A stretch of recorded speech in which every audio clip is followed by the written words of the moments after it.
अस्सलाम वालेकुम दोस्तों। आज हम स्टार्ट करेंगे ज्योग्राफी का पहला लेक्चर। इसमें हम पहले पढ़ेंगे इंडिया का जो एरिया है और एक्सटेंट वगैरह इसके बारे में हम पढ़ेंगे। और इसमें हम थोड़ा बहुत पढ़ेंगे जो एक्सट्रीम पॉइंट्स ऑफ इंडिया है, western most point, southern most point या ईस्टर्न मोस्ट पॉइंट, इनके बारे में हम पढ़ेंगे। पहले अगर हम पढ़ेंगे थोड़ा बहुत इंडिया के एरिया के बारे में। किसके बारे में? एरिया के बारे में पढ़ेंगे। देखो, अगर हम एरिया की बात करेंगे, एरिया के लिहाज से जो इंडिया की रैंक है वो है 7th रैंक। क्या है? वो है 7th रैंक। जो इंडिया की रैंक है वो है 7th रैंक एरिया के लिहाज से। अगर हम पॉपुलेशन के लिहाज से बात करेंगे, जो इंडिया की रैंक है वो है सेकंड आफ्टर चाइना। यानी कि जो पहली पॉपुलेशन के लिहाज से पहले नंबर पे है चाइना, दूसरे नंबर पे है इंडिया। इसी तरह अगर हम बात करेंगे जो इंडिया का टोटल एरिया है, इंडिया का टोटल वो है 32,87,263 स्क्वायर किलोमीटर्स, यानी कि ऑलमोस्ट 33 लाख स्क्वायर किलोमीटर्स। मगर क्या है कि जो इंडिया की पॉपुलेशन है, फॉर एग्जांपल इंडिया की पॉपुलेशन है वो है दुनिया की 17.4%। इसका मतलब क्या होता है? अगर दुनिया में हम लेंगे कि दुनिया में टोटल 100 पॉपुलेशन है, इसमें से ऑलमोस्ट 17 इंडिया के, जो बाकी 83 है वो बाकी दुनिया के। यानी कि इंडिया की जो पॉपुलेशन है वो 17.4% of the total world population. 17.4% of the total world population is from India. ये होगा एक पॉइंट। लेकिन अगर हम एरिया के लिहाज से बात करेंगे, इंडिया एरिया के लिहाज से 7th नंबर पे है। पहले नंबर पे कौन है? पहले नंबर पे है रशिया, फिर है कनाडा, इसके बाद है चाइना, इसके बाद है यूएसए के बाद आता है ब्राज़ील के बाद आता है ऑस्ट्रेलिया के बाद आता है इंडिया 7th नंबर पे। यानी कि सबसे ज़्यादा एरिया है वो रशिया लेता है। और इंडिया की जो रैंक है वो है 7th in terms of area. और इंडिया कितनी पॉपुलेशन लेता है दुनिया की? 17.4% of the total world population is from India. लेकिन अगर हम एरिया के लिहाज से बात करेंगे, जो इंडिया का एरिया है वो है 2.4% ओनली। 2.4% टोटल एरिया है, लेकिन पॉपुलेशन कितनी है? 17.4%। यहाँ से हम अंदाज़ा लगा सकते हैं कि यहाँ हमारा जो एरिया है वो कम है और पॉपुलेशन है वो बहुत ज़्यादा है। 17.4% of the total world population and 2.4% of the total world land mass. यानी कि जो टोटल वर्ल्ड दुनिया की टोटल लैंड मास है उसमें से हमारा सिर्फ 2.4% है। लेकिन अगर हम पॉपुलेशन के लिहाज से बात करेंगे वो 17.4% of the total world population. ठीक है, यहाँ तक समझ आ गया? यहाँ तक ठीक है, ये आसान था समझना। इसके बाद अगर हम बात करेंगे, ये आपको पता है कि सबसे ज़्यादा पॉपुलेशन वो चाइना की है, इसके बाद है इंडिया की। और इसके बाद जो इंडिया का टोटल लैंड फ्रंटियर है, यानी कि जो इसकी टोटल लैंड फ्रंटियर है वो है 15,200 किलोमीटर्स। 15,200 किलोमीटर्स, यानी कि 15,200 किलोमीटर विद नेबरिंग कंट्रीज़ में कौन कौन है हमारा? एक तो है बांग्लादेश, दूसरा है चाइना, तीसरा है पाकिस्तान, इसके बाद है नेपाल, इसके बाद है म्यांमार, भूटान और अफ़गानिस्तान। ये हमारे लैंड नेबर्स है। बांग्लादेश, चाइना, पाकिस्तान, नेपाल, म्यांमार, भूटान और अफ़गानिस्तान। 1 2 3 4 5 7 हमारे नेबर्स हैं। ये हमारे लैंड नेबर्स हैं। बांग्लादेश, चाइना, पाकिस्तान, नेपाल, म्यांमार, भूटान और अफ़गानिस्तान। और जो सबसे ज़्यादा हमारी जो सबसे ज़्यादा जो बाउंड्री हम शेयर करते हैं वो हम करते हैं बांग्लादेश के साथ। किसके साथ? बांग्लादेश के साथ हम सबसे ज़्यादा बाउंड्री शेयर करते हैं। वो है 4096 किलोमीटर्स। 4096 किलोमीटर्स, यानी कि बांग्लादेश के साथ हम सबसे ज़्यादा बाउंड्री शेयर करते हैं 4096 किलोमीटर्स। और किस किस स्टेट के साथ हम ये शेयर करते हैं? एक तो है वेस्ट बंगाल, एक है वेस्ट बंगाल, दूसरा है मेघालय। एक मिनट रुकिए।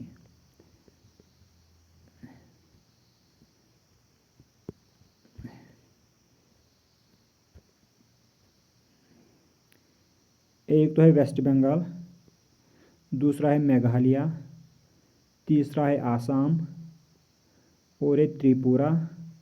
त्रिपुरा के बाद आता है मिज़ोरम।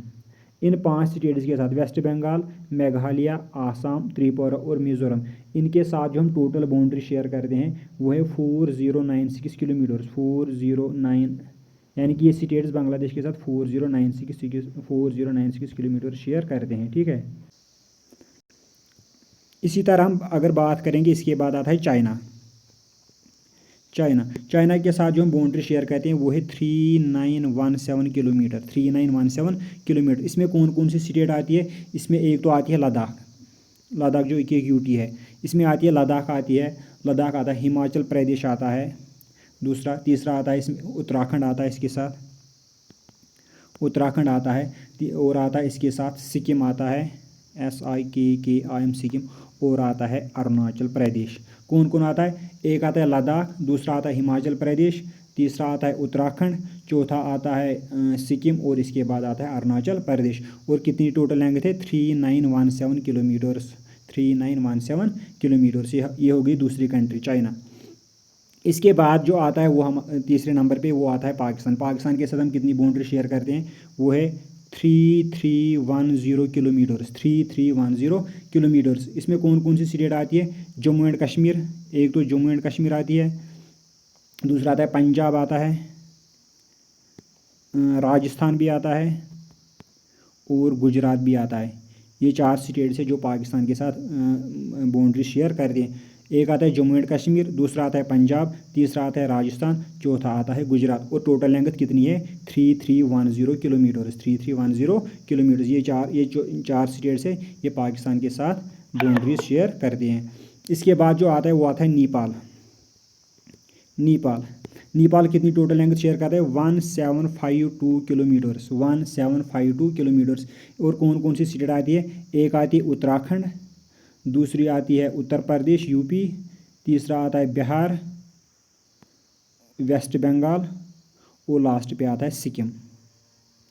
SIKKIM सिक्किम। एक आता है उत्तराखंड, उत्तर प्रदेश, बिहार, वेस्ट बंगाल और सिक्किम। ठीक है। नेपाल इसके साथ नहीं आता है। ठीक है। उत्तराखंड, उत्तर प्रदेश, बिहार, वेस्ट बंगाल और सिक्किम, ये 5 स्टेट्स नेपाल के साथ बाउंड्री शेयर करते हैं। इसके बाद आता है म्यांमार के साथ कितनी टोटल लेंथ है? 1458 किलोमीटर्स। 1458 किलोमीटर्स। इसके साथ चार स्टेट्स आती है। एक आती है अरुणाचल प्रदेश, दूसरा आता है नागालैंड, तीसरा आता है मणिपुर, MANIPUR मणिपुर, और चौथा आता है मिज़ोरम, MIZORAM मिज़ोरम। यानी कि ये 4 स्टेट्स म्यांमार के साथ बाउंड्री शेयर करती है। कितनी टोटल लेंथ कितनी है? 1458 किलोमीटर्स। अरुणाचल प्रदेश, नागालैंड, मणिपुर और मिज़ोरम, ये 4 स्टेट्स किसके साथ बाउंड्री शेयर करती हैं? ये बाउंड्री शेयर करते हैं म्यांमार के साथ। इसके बाद आता है भूटान, BHUTAN। भूटान के साथ कौन कौन सी स्टेट शेयर करती है? एक आती है सिक्किम, SIKKIM सिक्किम, दूसरा आता है वेस्ट बंगाल, और आता है आसाम। सिक्किम, वेस्ट बंगाल, आसाम, और आता है अरुणाचल प्रदेश। और ये टोटल लेंथ कितनी है? 1458 किलोमीटर्स। 1458 किलोमीटर्स टोटल लेंथ हम भूटान के साथ शेयर करते हैं। इसमें कौन कौन सी स्टेट? एक तो आती है सिक्किम, भूटान आती है, वेस्ट बंगाल आती है, आसाम और अरुणाचल प्रदेश, ये 5 स्टेट्स भूटान के साथ बाउंड्री शेयर करते हैं। इसके बाद आता है लास्ट पे जो आता है जिसके साथ हम सबसे लेस यानी कि सबसे कम बाउंड्री शेयर करते हैं, वो है अफ़गानिस्तान।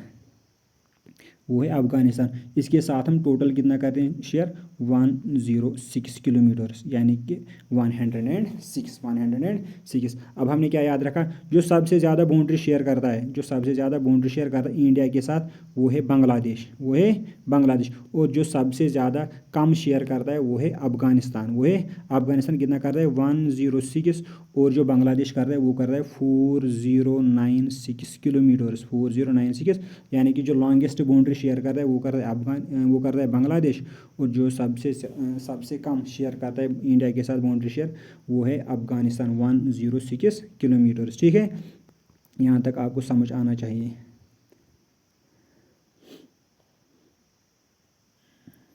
और इसके बाद हम पढ़ेंगे जो मैंने पहले बोला था कि हम पढ़ेंगे थोड़ा बहुत एक्सट्रीम पॉइंट्स ऑफ इंडिया, यानी कि इंडिया की जो लोकेशन है वो कहाँ पे है और इसके एक्सट्रीम पॉइंट्स पे कौन के। पहली बात जो हम पढ़ेंगे, जो इंडिया किस हेमिस्फीयर में पड़ता है। इंडिया आता है नॉर्थ ईस्टर्न हेमिस्फीयर। ये क्वेश्चन आ सकता है कि इंडिया किस हेमिस्फीयर में आता है, नॉर्थ ईस्टर्न हेमिस्फीयर। जो इंडिया है वो किस में आता है, वो आता है एशिया में। लेकिन किस हेमिस्फीयर में आता है, north eastern hemisphere, north eastern hemisphere में इंडिया आता है।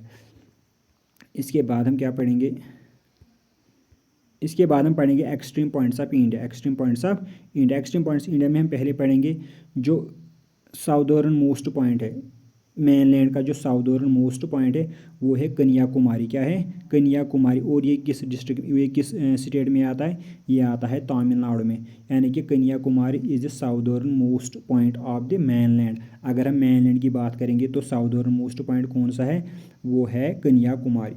इसी तरह अगर हम अंडमान एंड निकोबार को भी कंसिडरेशन में लेंगे तो जो इंडिया का साउदर्न मोस्ट पॉइंट है वो है इंदिरा पॉइंट। क्या है, ये हम आगे पढ़ेंगे कहाँ कहाँ पे आता है। इसके बाद जो नॉर्दर्न मोस्ट पॉइंट है वो कौन है, वो है इंदिरा कोल, ये आता है लद्दाख में। इसी तरह जो गुजरात में आता है वेस्टर्न मोस्ट पॉइंट, जिसको हम गौहर मोदी बोलते हैं। इसी तरह अरुणाचल प्रदेश में आता है ईस्टर्न मोस्ट पॉइंट, जिसको हम किबिथु बोलते हैं। ठीक है, चल इसके बाद हम थोड़ा पढ़ेंगे इनके लैटिट्यूड्स क्या है। देखो, अगर हम कन्याकुमारी की एग्जैक्ट लोकेशन देखेंगे, यानी कि कन्याकुमारी का लैटिट्यूड क्या है, वो है 8 degree 4 minutes north latitude, 8 degree 4 minutes north latitude. इसी तरह अगर हम जो नॉर्दर्न मोस्ट पॉइंट इसकी एग्जैक्ट लोकेशन क्या है, 37 degree 6 minutes north latitude, 37 degree 6 minutes.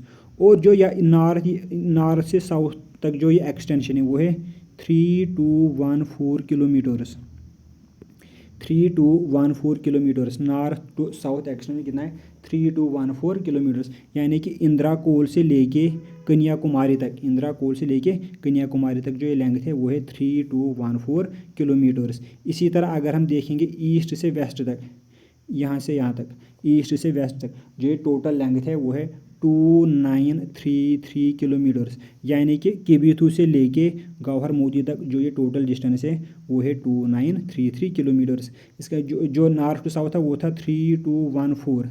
इसका मतलब है जो नॉर्थ टू साउथ एक्सटेंशन है वो ज़्यादा है किससे, ईस्ट टू वेस्ट एक्सटेंशन से। ठीक है, चलो हम आगे बढ़ते हैं। देखो, पहले हम पढ़ेंगे, हम नॉर्दर्न मोस्ट पॉइंट के बारे में थोड़ा पढ़ेंगे। नॉर्दर्न मोस्ट पॉइंट, अभी मैंने जो आपको पहले बोला नॉर्दर्न मोस्ट पॉइंट, ये कहाँ पे आता है, ये आता है लद्दाख में। कहाँ पे आता है, लद्दाख में। उस पॉइंट को हम बोलते हैं इंदिरा कोल, उस पॉइंट को हम बोलते हैं इंदिरा कोल, इस पॉइंट को हम बोलते हैं इंदिरा कोल। और ये किस स्टेट में आता है या किस यूटी में आता है, ये आता है लद्दाख यूटी में, LADAKH, ये आता है लद्दाख यूटी में इंदिरा कोल आता है। इसके बाद जो इसकी एलिवेशन है वो है 5764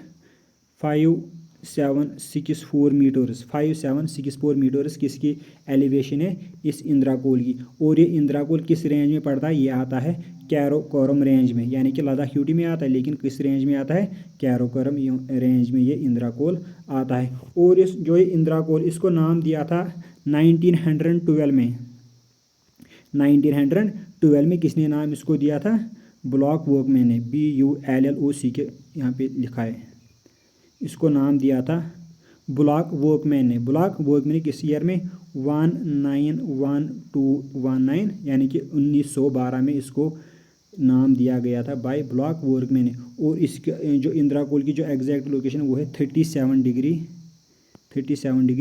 6 मिनट्स नॉर्थ, यानी कि जो हमारा नॉर्दर्न मोस्ट पॉइंट है वो कहाँ पे है 37 डिग्री 6 मिनट्स नॉर्थ लैटिट्यूड पे आता है, यानी कि इंदिरा कोल 37 डिग्री 6 मिनट्स नॉर्थ लैटिट्यूड पे आता है। ये हो गया नॉर्दर्न मोस्ट पॉइंट। ये किस कहाँ पे आता है, किस यूटी में आता है, ये आता है लद्दाख यूटी में।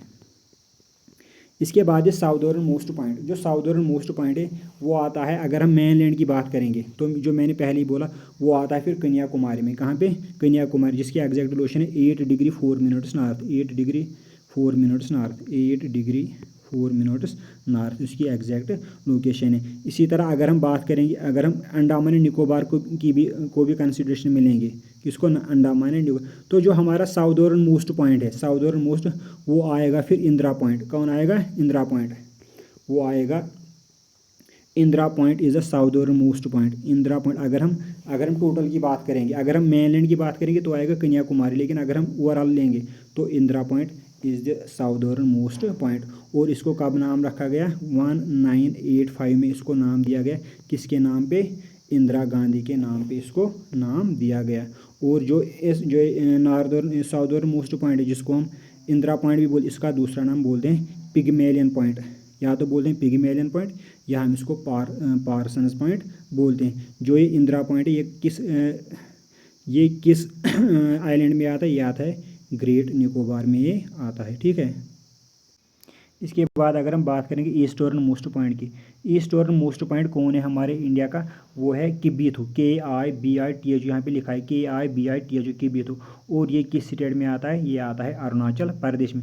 अगर वहाँ पे स्टेट का नहीं पूछा, अगर ये पूछा जाएगा कि किस डिस्ट्रिक्ट में आता है, तो वो आता है Anjaw, ANJAW, Anjaw district of Arunachal Pradesh. Anjaw district of Arunachal Pradesh में हमारा ईस्टर्न मोस्ट पॉइंट आता है। और क्या है उसकी location, 97 degree 25 minutes east, 97 degree 25 minutes east पे हम क्या आता है, किबिथु। और ये किबिथु कहाँ पे पड़ता है, किस स्टेट में पड़ता है, वो पड़ता है अरुणाचल प्रदेश में। किस डिस्ट्रिक्ट में, अंजाव डिस्ट्रिक्ट में, ANJAW, अंजाव डिस्ट्रिक्ट में ये आता है ईस्टर्न मोस्ट पॉइंट। इसके बाद है वेस्टर्न मोस्ट पॉइंट। जो वेस्टर्न मोस्ट पॉइंट है वो आता है किस स्टेट में आता है, वो आता है गुजरात में। किसमें, गुजरात में। और किस डिस्ट्रिक्ट में आता है, उसको कहते हैं Kutch, Kutch district, KUCTH, Kutch district, KUTCH, Kutch district of Gujarat. अगर ये यहाँ पे किस चैनल में आता है, वो आता है sir creek channel of Gujarat, sir creek channel of Gujarat में वेस्टर्न मोस्ट पॉइंट आता है, जिसको हम गौहर पॉइंट या गौहर मोती बोलते हैं, GUHAR, या गौहर मोती या गौहर पॉइंट। ये क्या है, वेस्टर्न मोस्ट पॉइंट है इंडिया का, ठीक है। इसके बाद अगर हम थोड़ा बहुत पढ़ेंगे किसके बारे में, कोस्ट लाइन्स के बारे में, कोस्ट लाइन्स के बारे में अगर हम थोड़ा बहुत पढ़ेंगे तो जो अगर हम यूटी और स्टेट्स दोनों को लेंगे तो जो सबसे ज़्यादा कोस्ट लाइन है वो है अंडमान एंड निकोबार की, अंडमान एंड निकोबार।